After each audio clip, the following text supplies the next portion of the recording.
Here you go, parents. BitChute. FBI SWAT unit breaks down door of homeschooling mom, handcuffs her as domestic terrorist. This is on BitChute, not on the mainstream media. This is not fake news. On BitChute.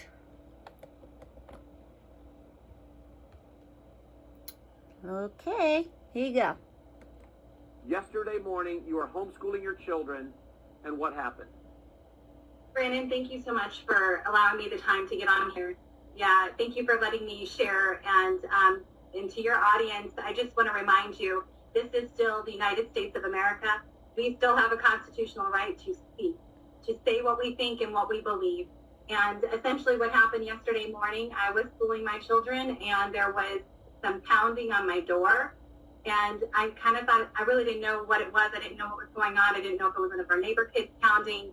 And then it hit me that the FBI was at my door. And they were pounding profusely, telling me to open the door. My boys were there, and I took them into their bedroom. To be honest with you, I was a little not sure what to do. And I took my kids into their bedroom and told them to stay here. And as I went to go to the door to open the door, they had used a battering ram to bust my door down and proceeded to come into the home and take me outside and handcuff me. And while they decided to check my home and for whatever reason they were there, they weren't willing to let me know until they had gone through my home.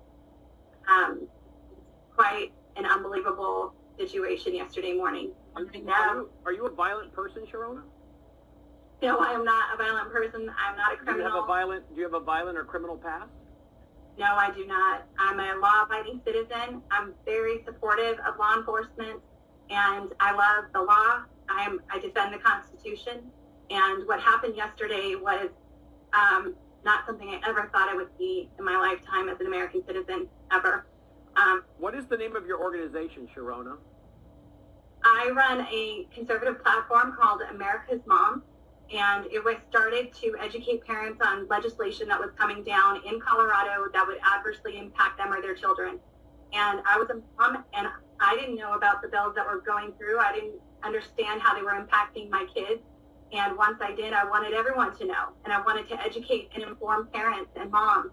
And of course, since then, we've gotten heavily involved in school board races, in congressional races. We've helped a lot of really great, strong constitutional people get elected because we're done. We're tired of what we've been seeing. I love my state. I'm a fourth generation Coloradan, and I don't believe this progressive leftist turn that we've taken here.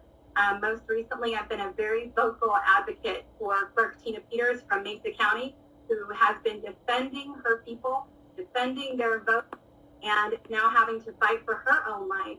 And after yesterday morning, I guess I'll be fighting for my life now. So, have you, with your organization that has the name Moms in it, has your organization sponsored going to school board meetings to complain about, rightfully so, critical race theory, mask mandates, etc.? Absolutely. We've been extremely vocal. We've supported incredible candidates around this state. Colorado was able to flip 9 school boards, 9 districts this year. And yeah, we have been very, very vocal. In fact, we were able in my own county, we were able to get one of our leftists to resign. And we also flipped our school board here because we, according to this illegitimate regime that's running this country, people like me are considered domestic terrorists now because we advocate for our own children, we stand up for them, and we don't allow the state or the system or the school to abuse them. And I'm a little... So as I told you last hour in the Mike Lindell's broadcast, the Lindell Report, where you broke this story. Wake up!